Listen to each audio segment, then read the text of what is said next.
Importante, importante. Ahorita, próximo año, que todas nuestras ovejitas empiecen a estudiar. Amén. Muy bien. Vamos a ir al segundo punto, es la manera en cómo las personas seguían a Jesús.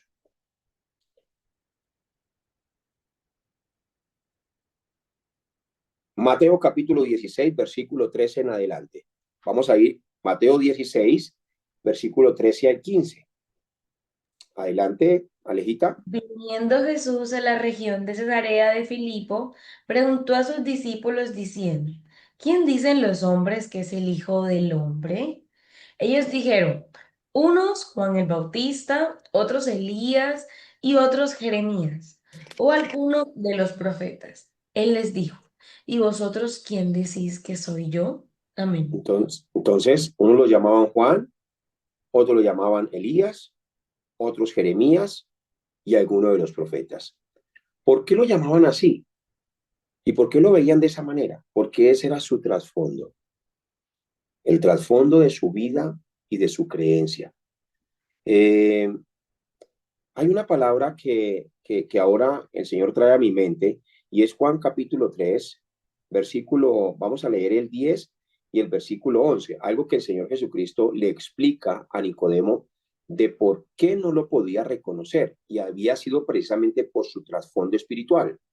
Léelo, por favor. Respondió Jesús y le dijo, ¿eres tú maestro de Israel y no sabes esto? De cierto te digo, que lo que sabemos, hablamos, y lo que hemos visto, testificamos, y no recibís nuestro testimonio. Amén. Es impresionante cómo afecta eh, nuestro creer por causa del fundamento que han puesto en nosotros. Por ejemplo, un testigo de Jehová, para sacarlo, que sea testigo de Jehová, solo Cristo puede hacer eso. Un mormón, para sacarlo de ser mormón, solo Cristo puede hacer eso. A mí me invitaron una vez a una fiesta de una graduación de universitarios aquí en una de las zonas high de Bogotá, de la zona high, las zonas, como se dicen aquí, las zonas pupi, ¿sí? Y querían que diera una palabra. Yo prediqué ese día en el Evangelio y varios mormones me rodearon y me dijeron, uy, ustedes hablan igualito que nosotros, ustedes predican igualito que nosotros. Imagínense que creen prácticamente como en la misma forma, pero realmente no es lo mismo. Y sacar a un mormón de ahí es muy difícil, solo Cristo lo puede hacer. E inclusive hay personas que pertenecen a la iglesia tradicional que también, por más de que usted les muestre Biblia, por más de que usted le muestre Biblia y por más de que usted les muestre las evidencias bíblicas, sacarlos de ahí es bastante complicado también. Solo Cristo lo puede hacer. Entonces, las personas que seguían a Jesús estaban acostumbrados durante toda su vida a que los maestros que tenían que hablarle del Mesías y de Cristo les hablaban más de Juan, les hablaban más de Elías, les hablaban más de Jeremías o les hablaban más de los profetas. Esa es la condición de las iglesias hoy en día. Uno va a las iglesias, a muchas iglesias, no estoy hablando todas, pero las personas conocen más de Juan, conocen más de Elías, conocen más de Jeremías o conocen más de los profetas y poco conocen de Cristo, a tal punto que uno predica a Cristo, a Cristo, a Cristo, a Cristo, a Cristo y muestra a Cristo en todas partes y piensan que uno tiene una herejía. Piensan que uno tiene una herejía. Empiezan a sacar deducciones. Esta gente es como rara. Esta gente es solo Cristo, Cristo, Cristo, Cristo, Cristo, Cristo, Cristo, Cristo. Y algunos nos tildan hasta de Jesús solos. Piensan que no somos trinitarios. ¿Sí? Entonces, cuando escuchan a Cristo, Cristo, Cristo, Cristo, lo primero que se les viene a la mente es, espere a ver cuándo ir a hablar del Espíritu Santo, porque esto está como raro. ¿Sí? O está uno ahí hablando Cristo, Cristo, y empiezan, no ha nombrado al Padre, no ha nombrado al Padre. Si no nombra al Espíritu y nombra al Padre, entonces no es sana doctrina. Y tienen ese pensamiento. Y es precisamente por la formación. ¿Sí? Des en cuenta que El primer entrenamiento que Jesús le dio a sus discípulos es, véanme a mí, grábenme a mí, enraícenme a mí. No sabían nada del Espíritu Santo todavía no se había revelado, ¿sí? Y ya después de que lo conocieron bien a él, entonces vino el Espíritu Santo de Dios sobre sus vidas y ya entendieron qué es lo que tenían que hacer. Pero tenían primero que quitarlo primero para establecer lo segundo. ¿Qué tenían que quitar? Para que pudieran, para que Cristo pudiera vivir a través de ellos, tenían que quitar ese trasfondo de creencias que lo que hacía era alejar a estos discípulos del propósito que Cristo tenía para con ellos. Entonces, no podemos percibir a Jesús como Juan, no podemos percibir a Jesús como Elías, ni como Jeremías, ni como los profetas. Hay que quitar ese trasfondo. Juan fue el que preparó el camino para el Señor. Y aún el mismo Juan dijo, yo no soy digno ni siquiera de desatar sus sandalias, no soy digno de nada de eso. Entonces, Elías, no puedo tener ese trasfondo, tampoco. ¿Se acuerdan los hijos de Zebedeo? Los hijos del trueno. Juan era uno de ellos, el que escribió el Evangelio, el que escribió primera y segunda y tercera de Juan, y el que escribió el libro de Apocalipsis. Era un hijo de aquel que se llamaba Zebedeo, y por eso los llamaban los hijos del trueno, por el carácter. Entonces, Juan había crecido con las enseñanzas de Elías, y por eso cuando las personas no querían recibir a Jesús, sino que le cerraban las puertas, entonces él tenía ese trasfondo y decía, ¿por qué no hacemos descender fuego del cielo así como lo hizo Elías? Entonces, ¿quién estaba grabado en el corazón de Juan siguiendo a Jesús? Des en cuenta, seguía a Jesús, pero en su corazón era Elías. Esto es tremendo. Seguía a Jesús, pero en su corazón estaba Elías. ¿Por qué no le decía al Señor, bueno, Señor, esta gente no te quiere recibir, ¿qué hacemos? ¿Qué se te viene a la mente? ¿Qué enseñanza recibimos de aquí? No, él ya quería era ejecutar lo mismo que Elías había hecho y no preguntarle al Señor. Y eso tendemos mucho a hacerlo, mis hermanos. Tendemos mucho a establecer nuestras propias normas, a establecer nuestro propio juicio, a establecer nuestra propia manera de pensar, y lo que hacemos es realmente denigrar al Señor Jesucristo, porque no nos sujetamos al Espíritu Santo, y entonces el Señor viene y nos dice, ¿ustedes en qué espíritu están hablando? Nos convertimos en personas de juicio, nos convertimos en personas de legalismo, empezamos a levantar es una vida religiosa, liturgias que el Señor nunca mandó, formas que el Señor nunca mandó tampoco. Por eso es muy importante conocer Cristo. Por eso es muy importante conocer la vida del Señor Jesucristo para percibirlo de la manera que es correcta. Hasta los reyes, Marcos capítulo 6, vamos a leer del versículo 14 al 15, hasta los hombres de gobierno, démonos cuenta que ellos percibían a Jesús de una manera muy diferente. Oyó el rey Herodes la fama de Jesús, porque su nombre se había hecho notorio, y dijo, Juan el Bautista ha resucitado de los muertos, y por eso actúa en él estos poderes. Otros decían, es Elías, y otros decían, es un profeta, o alguno de los profetas. Amén. He ido a congregaciones en mi pasado antes de encontrarme con Cristo realmente y antes de organizar este evangelio. Yo iba a congregaciones donde las personas me esperaban con mucha ansia, ¿sí? Y entonces cuando llegaba, alguno me pegaba la palmadita en la espalda y me decía, uy, hermano, usted tiene el poder de Elías, usted tiene el poder de Elías. Y me decía, yo quiero ese manto, así me decían, yo quiero ese manto. Y pues uno pues se sentía halagado y uno, uy, no, claro, si usted lo cree, lo recibe. Sí, así era, porque uno andaba en todo ese misticismo y uno andaba en todo ese sancocho y una cantidad de creencias, y pues realmente eso afecta. Entonces uno se da cuenta de que las personas estaban más enfocadas en las personas que estuvieron en el Antiguo Testamento y no en Cristo. Y lo mismo percibía este rey Herodes, ¿sí? Decía Juan el Bautista ha resucitado de los muertos, y por eso actúan en él estos poderes, ¿sí? Otros decían, es Elías, ¿sí? Y otros decían, es un profeta. Pero hoy, a través de los entrenamientos y todo lo que hemos estado estudiando, pues podemos ver de que no es Elías, que no es Juan, que no es Jeremías, que no es ninguno de los profetas, sino que siempre ha sido Jesucristo. Lucas capítulo 9, versículos 7 y 8. Allí vemos otra vez a Herodes el tetrarca. Leámoslo, por favor. Amén. Dice, Herodes el tetrarca oyó de todas las cosas que hacía Jesús y estaba perplejo, porque decían algunos, Juan ha resucitado de los muertos, otros, Elías ha aparecido, y otros, algún profeta de los antiguos ha resucitado. Amén. Así mismo lo percibían los reyes de aquella época, porque ese era el trasfondo también de lo que ellos habían aprendido. Punto número 3. Algunos incluso le llamaron Mesías. Mateo capítulo 15, versículo 22.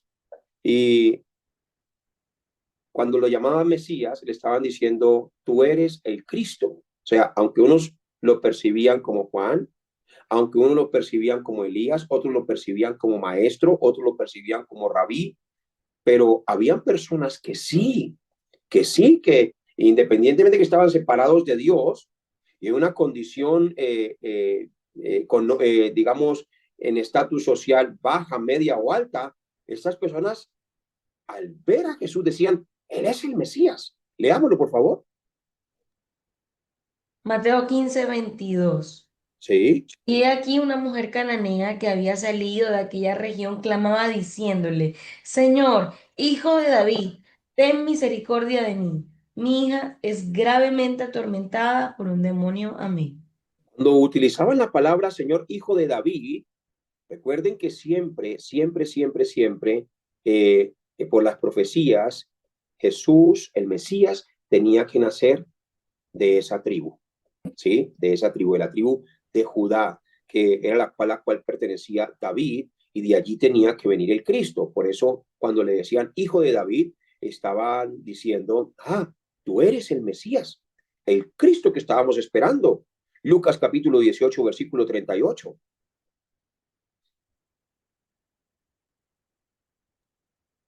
Amén. Y dice, entonces dio voces diciendo, Jesús, hijo de David, ten misericordia de mí. Amén. Algunos lo empezaron a reconocer como el verdadero rey. Juan capítulo 6, versículo 14. Allí los hombres veían las señales y decían, wow, este es el verdadero rey, perdón, el verdadero profeta. Aquellos hombres entonces, viendo la señal que Jesús había hecho, dijeron, este verdaderamente es el profeta que había de venir al mundo. Amén. Este es el verdadero profeta que había de venir al mundo. Mateo capítulo 21, versículo 9. Las personas clamaban y decían, Hosana al hijo de David, bendito el que viene en nombre del Señor. Leámoslo, por favor, completo. Y la gente que iba delante y la que iba atrás aclamaba diciendo, Hosana al hijo de David, bendito el que viene en el nombre del Señor, Hosana en las alturas. Y no Amén. solamente declaraban que era el Mesías, no solamente declaraban que era el profeta que había de venir, sino que en Juan capítulo 12, versículo 13, también lo llamaron el rey de Israel. Amén. Tomaron ramas de palmera y salieron a recibirle y clamaban, Hosana, bendito el que viene en el nombre del Señor, el Rey de Israel. Y en Juan 11:27, allí confesaron y testificaron, tú eres el Cristo. Le dijo, sí, Señor, yo he creído que tú eres el Cristo, el Hijo de Dios, que has venido al mundo. Por eso, punto número 4, debemos creer que Jesús es el Cristo con precisión, es decir, con un enfoque muy concreto. Debemos creer que Jesús es el Cristo. Juan capítulo 1, versículo 49. Natanael lo declaró. Amén. Respondió Natanael y le dijo, Rabí, tú eres el Hijo de Dios, tú eres el Rey de Israel. El Hijo de Dios, el Rey de Israel. Esto es Cristo. Juan capítulo 4, versículo 29. Allí esa personita declaró y dijo, me he encontrado con el Cristo. Venid, ved a un hombre que me ha dicho todo cuanto he hecho. ¿No será este el Cristo? Mateo capítulo 16, versículo 16. Pedro con mucha precisión dijo, tú eres el Cristo. Así tiene que ser nuestra precisión hacia Jesús. Amén. Respondiendo Simón Pedro dijo, tú eres el Cristo, el Hijo del Dios viviente. Por eso en toda la Biblia tengo que tener un pensamiento muy concreto de que todo sea escrito, como dice Juan 20:31, para que creamos que Jesús es el Cristo. Amén. Pero estas se han escrito para que creáis que Jesús es el Cristo, el Hijo de Dios, y para que creyendo tengáis vida en... ¿Se te apagó el micrófono? Amén. Para estas cosas se han escrito para que creáis que Jesús es el Cristo, el Hijo de Dios, y para que creyendo tengáis vida en su nombre. Por eso la vida eterna la recibimos es de acuerdo a cómo creemos. Juan capítulo 17, versículo 3. Amén. Y esta es la vida eterna, para que te conozcan a ti, el único Dios verdadero, y a Jesucristo, a quien has enviado. ¿Cuántas personas de pronto creen que tienen vida eterna y no la tienen? Eso es muy delicado. Por eso en nuestras iglesias tenemos que asegurarnos que cada ovejita realmente crea que Jesús es el Cristo y saber explicarles bien el Evangelio para que cuando hagan la oración de fe, entonces digan, ahora entendí realmente que Jesús es el Cristo. Ahora entendí que Él fue el que vino para salvarme. Siguiente título, verdadero rey, verdadero rey. Siguiente título, verdadero rey. Primer punto, registros de los libros históricos. Registros de los libros históricos. Concerniente a los reyes.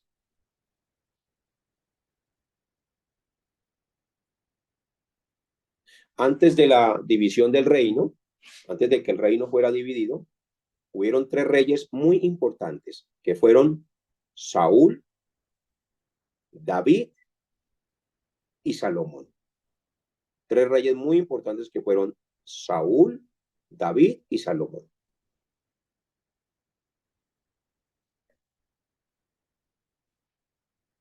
Después se establecieron 19 reyes en el año 931 hasta el año 722 antes de Cristo. Desde el año 931 hasta el año 722 antes de Cristo. En 209 años surgieron 19 reyes. Aquí es donde habían muchísimos problemas. Estos 19 reyes estaban compuestos de 10 tribus. 10 tribus.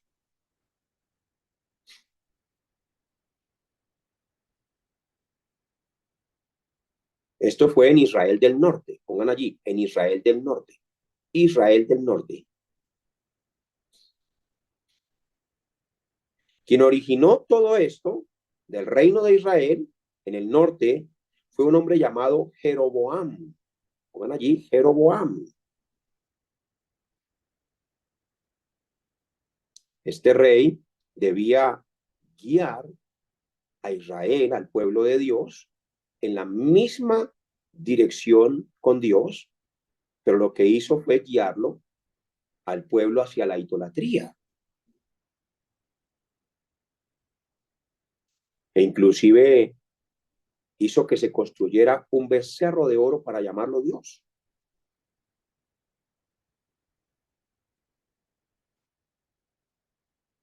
También violó el pacto que Dios les había entregado. Y aparte de eso, levantó sacerdotes.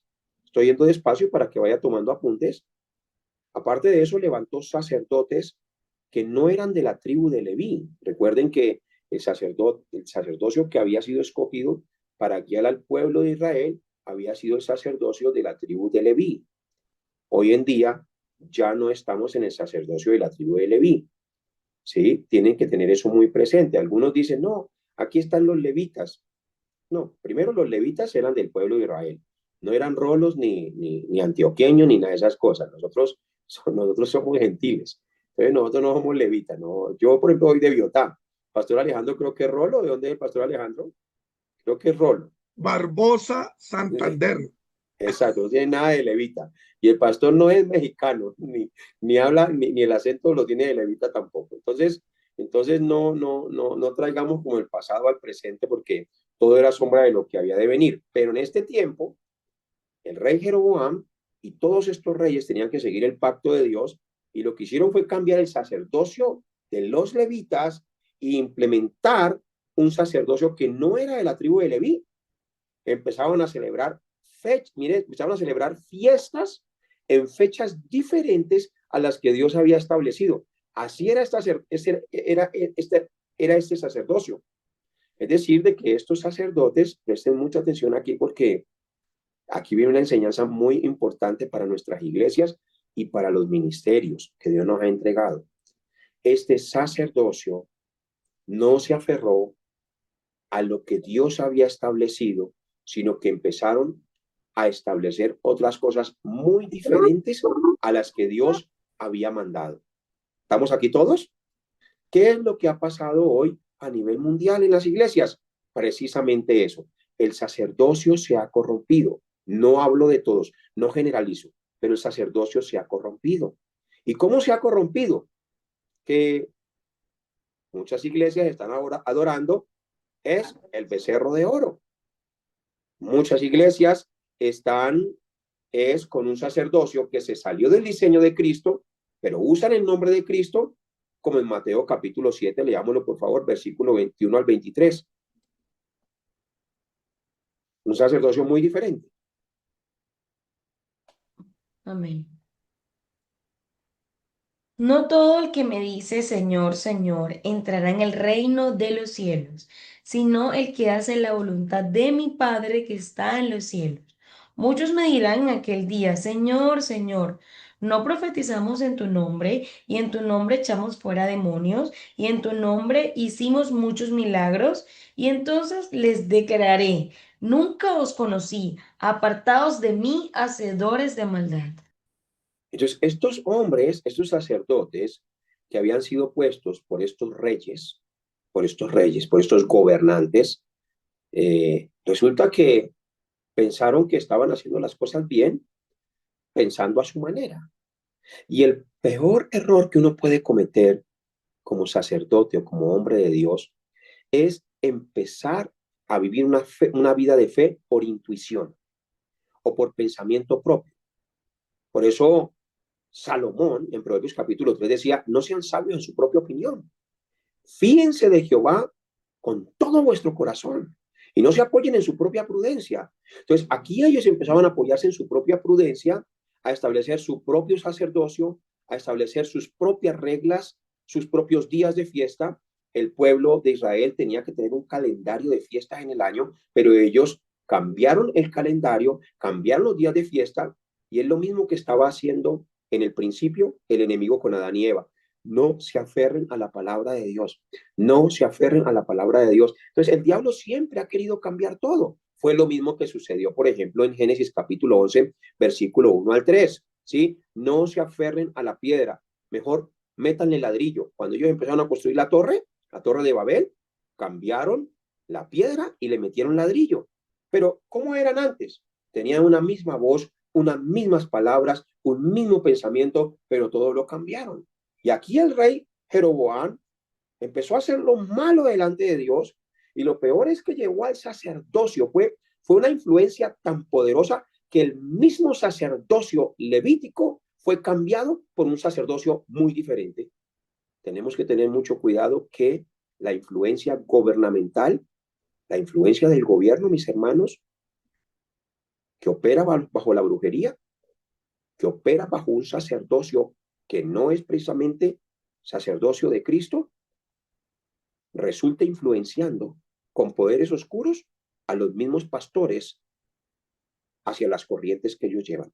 Hay que tener mucho cuidado en esto, porque aquí empezó un rey, y un rey, que es un hombre de gobierno, o lo que llamamos hoy en día un presidente, tuvo tanta influencia para doblegar las rodillas de los levitas de aquel entonces. Los doblegó, no se pararon firmes. ¿Y qué le metieron al templo? Le metieron cosas diferentes. Cambiaron fechas, cambiaron todo, y resultaron fue adorando una estatua de oro, un becerro de oro. Entonces, todo esto que levantó el rey Jeroboam, pongan allí todo esto que levantó el rey Jeroboam, ¿sí? Lo que hizo fue ir en contra de la voluntad de Dios, y por eso fueron destruidos por los asirios. Fueron destruidos por los asirios.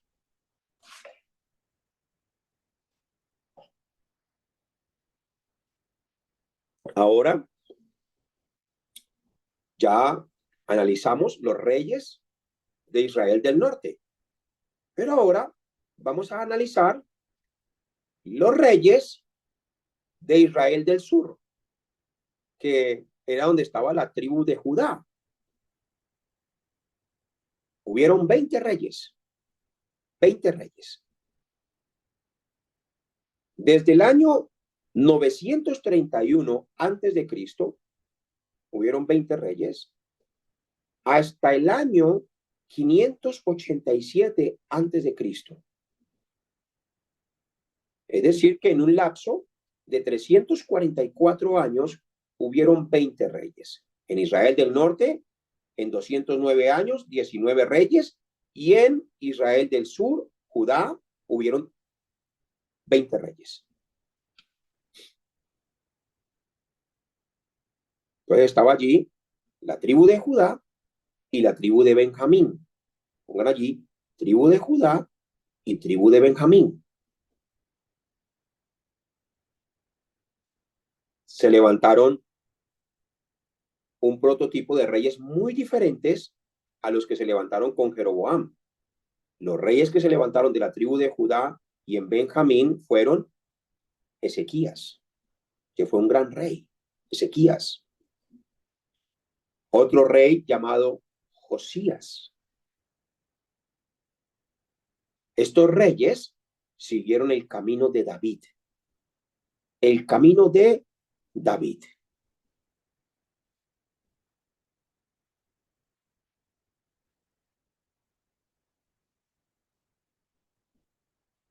¿Estamos aquí todos? ¿Sí? ¿Le estoy yendo despacio? ¿Están pudiendo notar todo? Eso tienen que transmitirlo allí con sus ovejitas para una predicación. Alimenten a las ovejitas para que conozcan un poco de la historia. ¿Sí? Ahora. La fecha de Muy los bien. años de la tribu de Judá. Ahora, los reyes que se levantaron con Jeroboam, presten atención, fueron reyes que militarmente eran muy poderosos para las guerras. Pero los reyes que se levantaron, que siguieron a David, militarmente estaban muy atrasados, muy atrasados. Pero hay algo, que los reyes que se levantaron con David, aunque militarmente estaban atrasados, políticamente eran muy estables. Eran muy estables. Esto es algo interesante porque los que se levantaron con Jeroboam, aunque eran militarmente poderosos, oprimían al pueblo y traían destrucción. Pero los que se levantaron con David, aunque militarmente no eran poderosos, políticamente sí eran estables, ellos traían bendición y gozo y alegría a todas las familias. Qué poderoso esto, ¿cierto?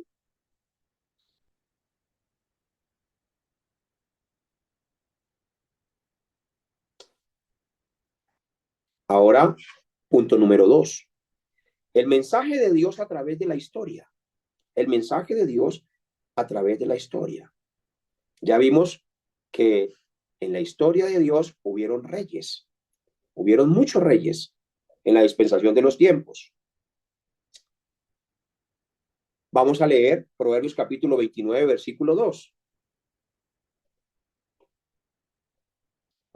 Se levantaban reyes justos en medio de reyes injustos, y la nación cobraba vida.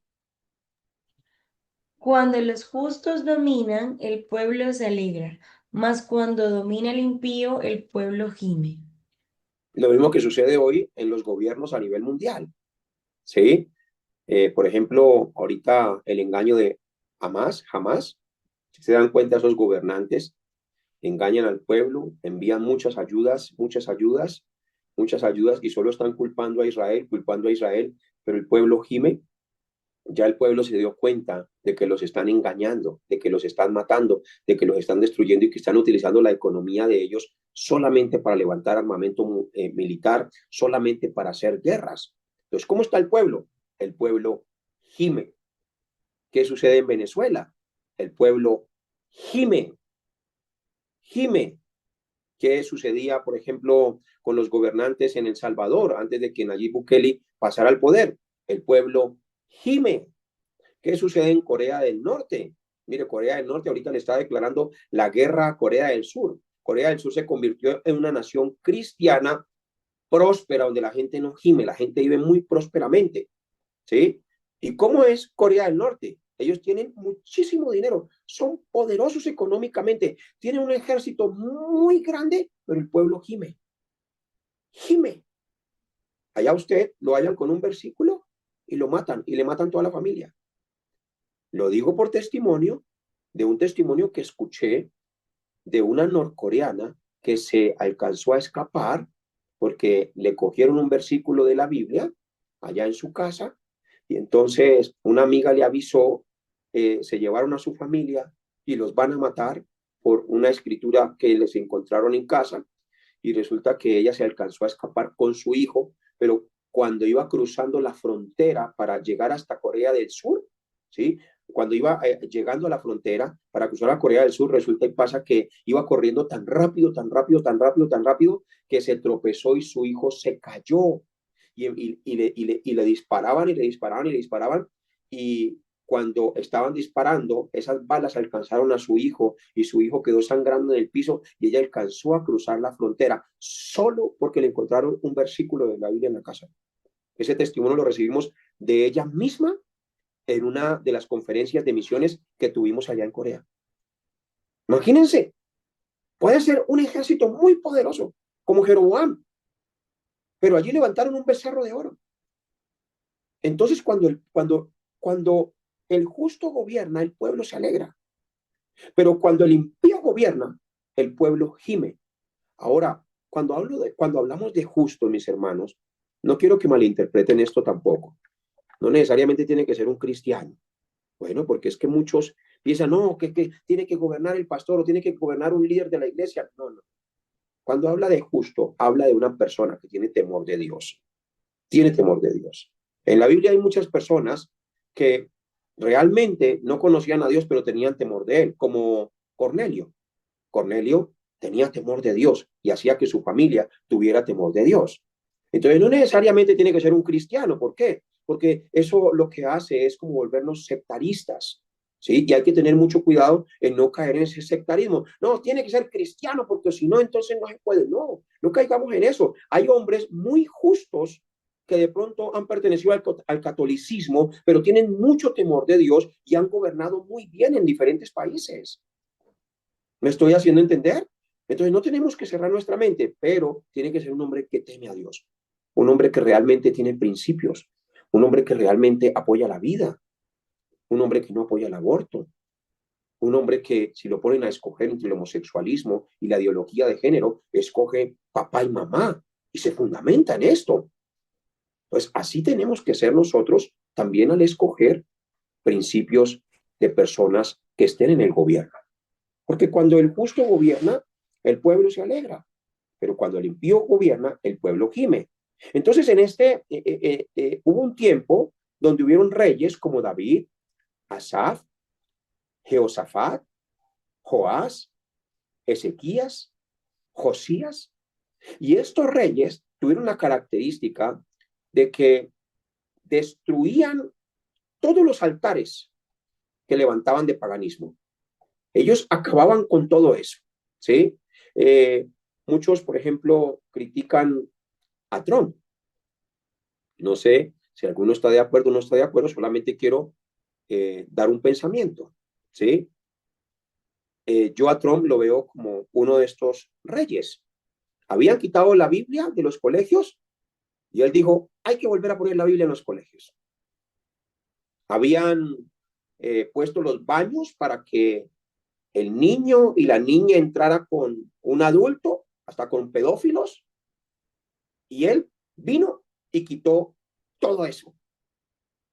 Entonces, estaban denigrando a la iglesia del Señor Jesucristo y él vino y levantó la iglesia del Señor Jesucristo. Ahora, hay reyes que se desviaron con el tiempo. Oremos para que las personas que gobiernan lo hagan conforme a la voluntad de Dios. Amén. Pero hay reyes que se desviaron con el tiempo. Pero así es un prototipo de estas personas que les estoy hablando aquí en la Biblia. Eran personas que destruían altares, acababan con el paganismo y establecían realmente la ley de Dios. Acababan con los ídolos, acababan con las estatuas de acera, levantaban el altar a Jehová, ¿sí? Y buscaban la palabra de Dios y presentaban el oído a la voz de Dios. Entonces eran reyes que uno diría, uy, Señor, yo quisiera tener un rey de estos aquí en la tierra. ¿Qué hizo, por ejemplo, Nayib Bukele? Nayib Bukele, lo primero que hizo fue consagrar el país a Dios. Ahí estuvo, que creo que Dante Gebel, y estuvo haciendo una oración y estuvieron haciendo esa ceremonia, consagrando el país a Dios. ¿Sí? Acabó y empezó a quitar todas esas estructuras diabólicas que lo que hacían era oprimir al pueblo. Cuando quitó todas esas estructuras diabólicas, se restauró la seguridad. Cuando se restauró la seguridad, las personas pudieron volver a salir a las calles con las familias a disfrutar de su tierra. Los cultivos empezaron otra vez a prosperar, la economía empezó otra vez a prosperar. El ejército que armó Nayib Bukele, aunque es un ejército pequeño, pudo acabar con prácticamente arrinconar toda la maldad y ahora la tiene allí suprimida en una prisión. Algunos están sentenciados hasta con 2 vidas, 3 cadenas perpetuas, 4 cadenas perpetuas, pero los tiene allí. ¿Y cómo está el pueblo? Feliz, feliz. Pero le hago esta pregunta. Nayib Bukele, por más buen presidente que sea, y por más de que esté salvando al pueblo, ¿es la solución para los problemas espirituales de los seres humanos? Claro que no. Claro que no. ¿Me estoy haciendo entender? Entonces, segunda de Samuel, capítulo 11, versículo 4, aunque David, Asaf, Jehoshafat, Joás, Ezequías, Josías, ellos destruyeron altares de los gentiles, ídolos y palos de acera, levantaron altar a Dios, buscaron la palabra y prestaron su oído para la palabra, eran personas imperfectas. Eran personas imperfectas. Leámoslo, por favor. Segunda de Samuel 11:4.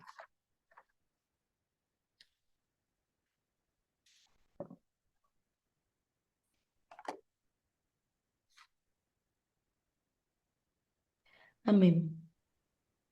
Dice, Segunda de Samuel 11:4. y envió David mensajeros y la tomó y vino a él. Y él, esa, primera de Samuel, segunda de Samuel. Segunda de Samuel, perdón. Segunda de Samuel 11:4. Segunda de Samuel 11:4. Ok, Segunda de Samuel. Perdón ok. si te mal. Y envió David mensajeros, y la tomó y vino a él, y él durmió con ella. Luego ella se purificó de su inmundicia y se volvió a su casa. Amén.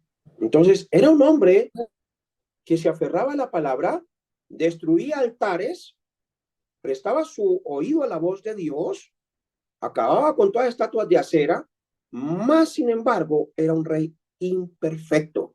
Destruía ejércitos de los ejércitos contrarios, claro que sí, pero era imperfecto. Segunda de Samuel 11:15. Miren cómo este hombre fallaba. Amén.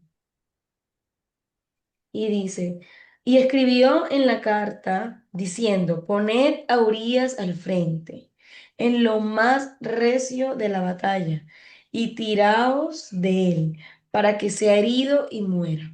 Entonces cometió adulterio siendo un rey, mandó a matar siendo un rey, y en segunda de Samuel capítulo 24 versículo 1 dice, volvió a encenderse la ira de Jehová contra Israel e incitó a David contra ellos a que dijese, ve, haz un censo de Israel y de Judá.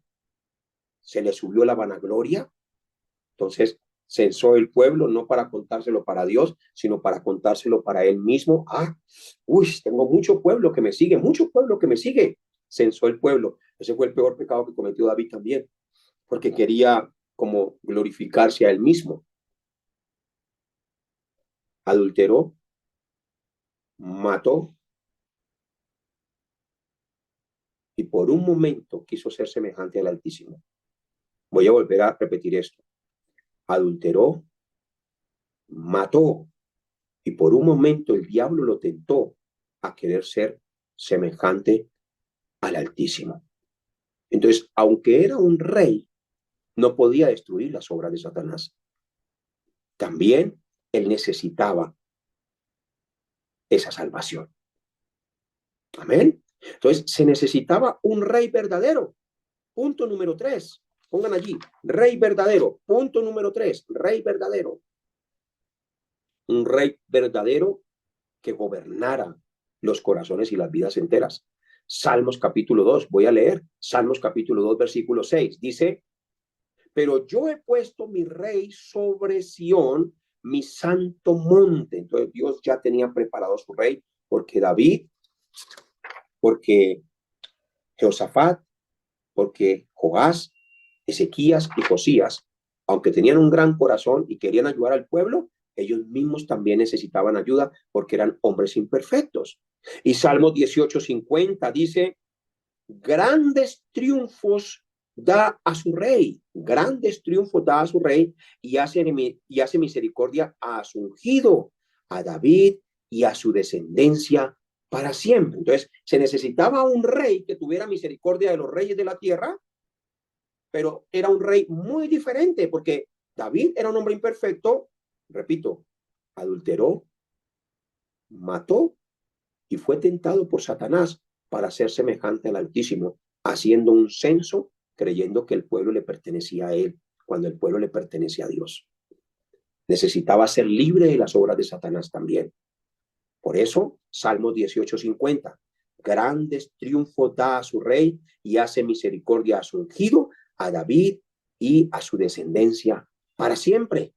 Isaías capítulo 9, versículos 6 y 7 dice de esta manera, porque un niño nos es nacido, hijo nos es dado, y el principado sobre su hombro, y se llamará su nombre admirable, consejero, Dios fuerte, Padre eterno, príncipe de paz. Lo dilatado de su imperio y la paz no tendrán límite sobre el trono de David y sobre su reino, disponiéndolo y confirmándolo en juicio y en justicia desde ahora y para siempre. El celo de Jehová de los ejércitos hará esto. Se necesitaba un verdadero rey que estuviera por encima de todos los reyes de la tierra. Por eso el verdadero rey que vencería tenía que ser aquel que podía destruir las obras de Satanás. El Padre lo habló. Génesis capítulo 3, versículo 15. El Padre lo tenía preparado desde el principio. Y pondré enemistad entre ti y la mujer, y entre tu simiente y la simiente suya.